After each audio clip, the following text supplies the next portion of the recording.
Hey guys, what's up? It is the Kerbal here, and we are back for another episode of tutorials. And today we are going to be learning how to dock two spacecraft that are in orbit. I apologize for the lack of videos as of lately. For the past 2 weeks, I believe I haven't uploaded, but I do have an excuse, I guess you could say. Well, 2 weeks ago, it was my finals were due, like my final projects and all that, and I had to get those in, so that was kind of just stressful and all that. So I figured they were due. They were due Monday, so I just figured I'd take that week off just because I just wanted to focus on my schoolwork. And then what was it? Last week, I was sick. I don't know what it was. It might have been strep or throat or something, but I caught some sort of illness. And I felt really crappy, and I kept on coughing, and I felt that wouldn't be good for a video, so I just didn't record last week. But I'm back, and I just uploaded a cinematic video, which it was actually a lot of fun making. I made that a couple months back, probably.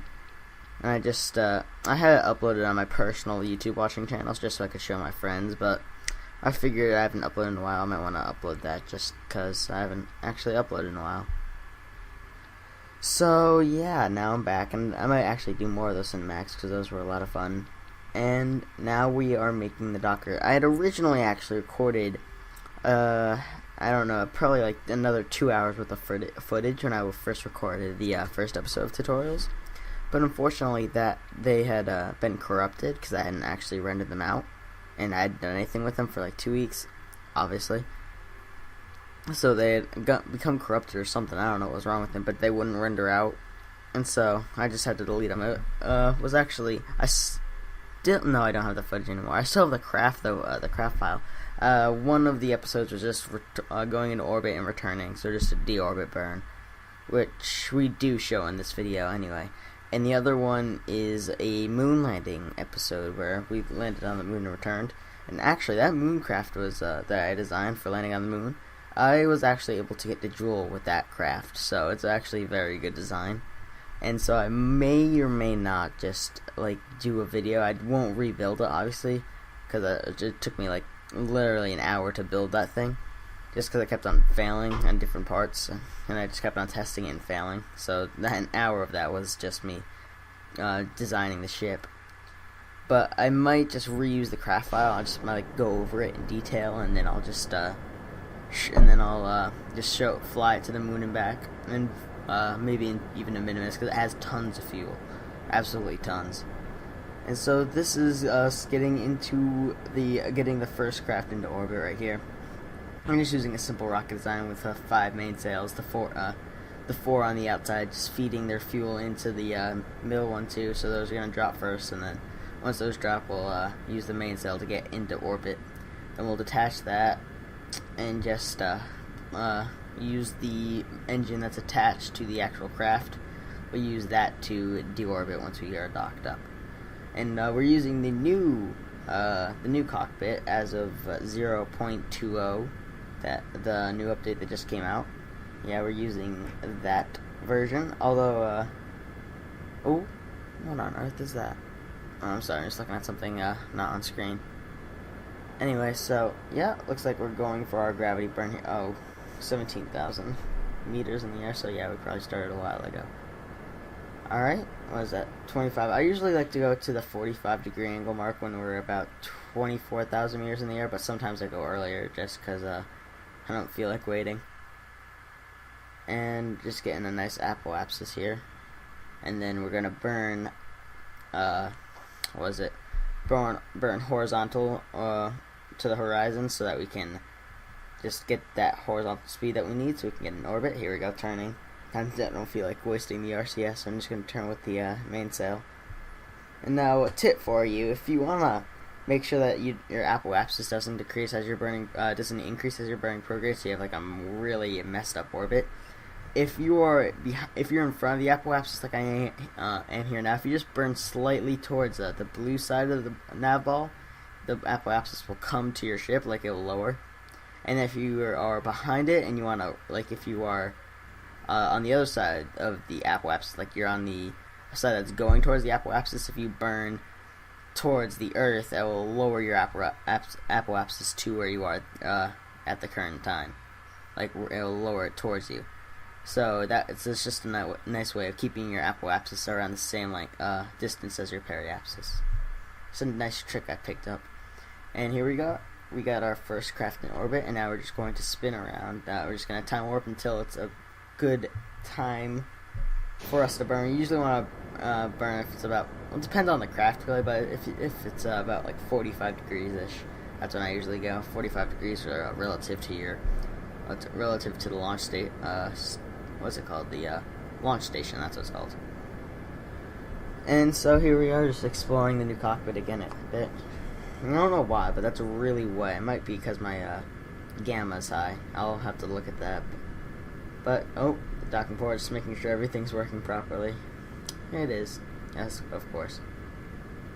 And now we're just burning, what is it? We're burning towards the sky to get our height up.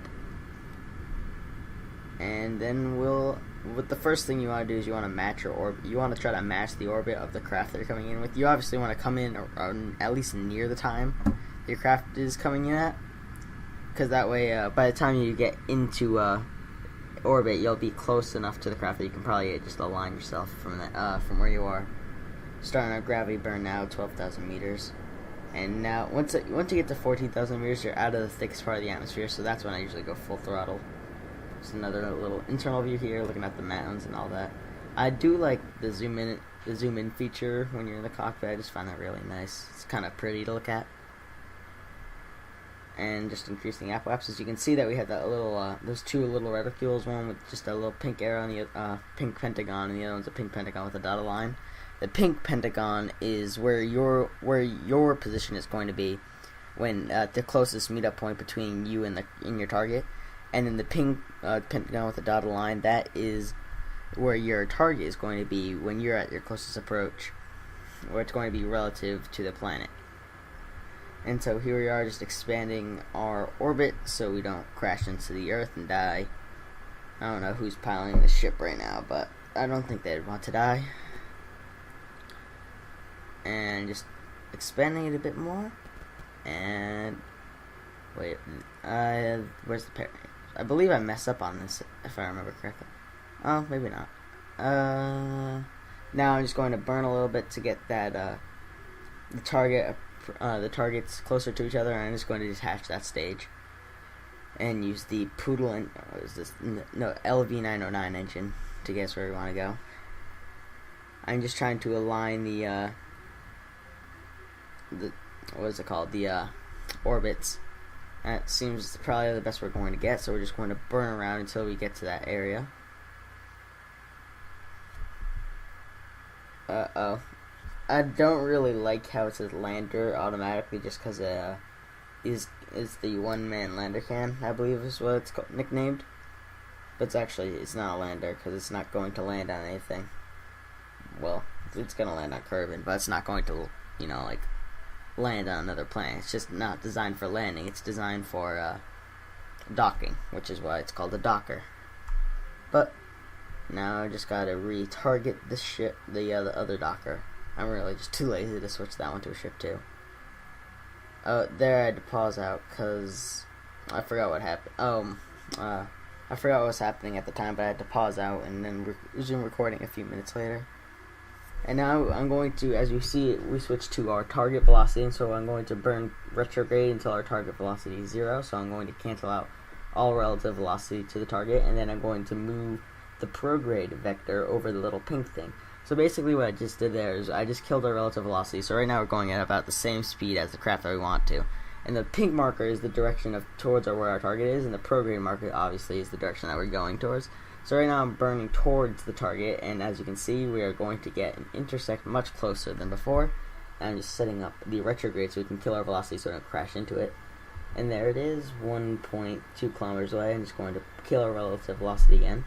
And I'm going to do the same thing, burn it so it's at the pink marker, so we get closer. I'm just going to burn a bit more, so we get really close in with it. That seems about good. Then they're going to get ready to kill our target velocity so that we don't crash into it once again or come too close to it. There he is, just killing that velocity. And now we're pretty much just floating next to it. So now we just have to get next to it. Now I believe I messed up here. What I didn't done with the other craft that I forgot to tell you guys is that I aligned it so that's facing north with SAS on. That basically makes it so that I know where its docking port is facing north. So if I make mine face south, then that means that they're going to match up. So now I'm opening my docking port, and I'm going to use the fine RCS controls, which are I, J, K, L, H, and N. So you can use those basically to like move your craft. You can use those to move your craft just using RCS. Like, although I forgot to turn SAS on, so my craft is just kind of spinning out of control. And I forgot to open the docking port. Let's open that up too. Now I set the target to the docking port, and now I'm going to face south, which is right there. And I'm going to pretty much just try to move the pink marker, which is at the top corner over there. I'm going to try to move it so that it's right over my cursor, because then I'll be right above it and I can just push forward. And I forget when, but I got kind of bored trying to just use that nav ball to get to where I wanted to go. So yeah, I think it's around here where I just give up with the nav ball and I just try to do it manually, which actually works out much better than using the nav ball. Just trying to do things by eye. So I'm trying to find where south is at this point because I kind of lost my position. So it's right here, and that looks about great. Now I'm just going to line up with the ship, and I'm just going to slowly use my RCS to just wiggle myself over to the ship, just time warp because it's going to take forever to get there. As you can see, the pink marker is just about over my ship. I'm just going to use the, now I'm using the nav ball actually. I'm using the I, J, K, and L keys to slowly push the program marker, and there we go, we got docked. So now I'm just making sure that engine is filled, and then I just decouple the other engine. And just for funsies, I'm going to make these two switch command pods, just because I can. So I'll just move him up to there, and oh no, I don't want that. And move this guy over into this command pod. Grab on. Yeah, what are you doing? No. Okay. That was alpha game is alpha. Am I right? There was a new bug fix though, which was good. So I'm just glad that they were like actually taking their time to work on this. And it's not like it's a really, really fun game. If you don't have it yet, I would definitely consider buying it. And if you don't have the money, there is a free demo version available that you can play for unlimited time. You only have a limited amount of parts though, and you can only go to the moon. But I'm just getting a nice little look at the Earth and the bad textures on low settings. The game is really beautiful though, even on low settings. Now just look at that, like it's just so amazing. Okay, now I'm going to go to the dark side of the Earth and I'm going to burn retrograde. Now, if you see here when I burn retrograde, my apoapsis raises. That's because I'm commanding the ship from the upside down capsule, so everything's backwards. And it actually takes me a minute. It takes me, I think, until we're actually deorbiting, like when we're actually in the atmosphere. I think that's when I realized that I could have just controlled I could have just right-clicked on the other command pod and just did control from here, and that would have just made it so that everything's regular. I think I'm doing it. Yeah, did I just do it there? No, I'm just looking at the inside. Alright, and it looks like we're coming in for our final departure, so please fasten your seatbelts and please keep all hands and feet inside the ride at all times. Slowly, as the atmosphere pushes against us, we're going to be facing retrograde.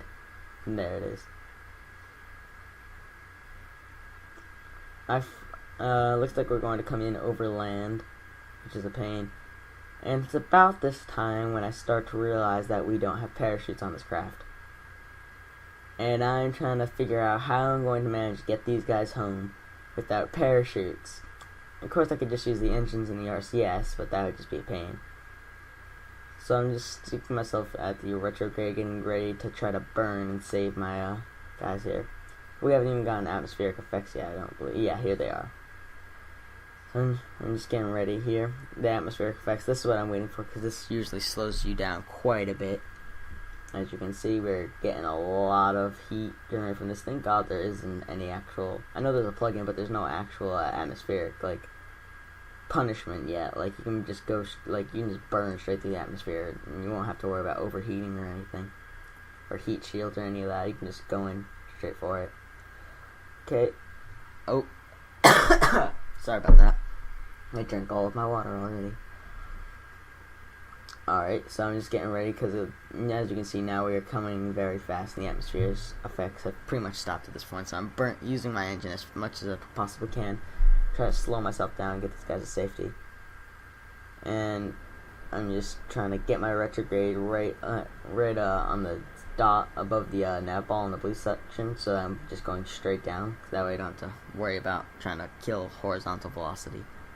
And it looks like we're just about there. Going 100 meters per second. Looks like we should be able to pull this off if I don't be stupid about it. It's 1500 meters in the air. Oh, it does not look like we are slowing down quite fast enough. 500 meters in the air. 40. Oh, no. 30 meters per second. 10. Oh. Ah. Yep. My stupidity screwed that all up. So, thank you guys for watching this tutorial video, and I will see you guys next time.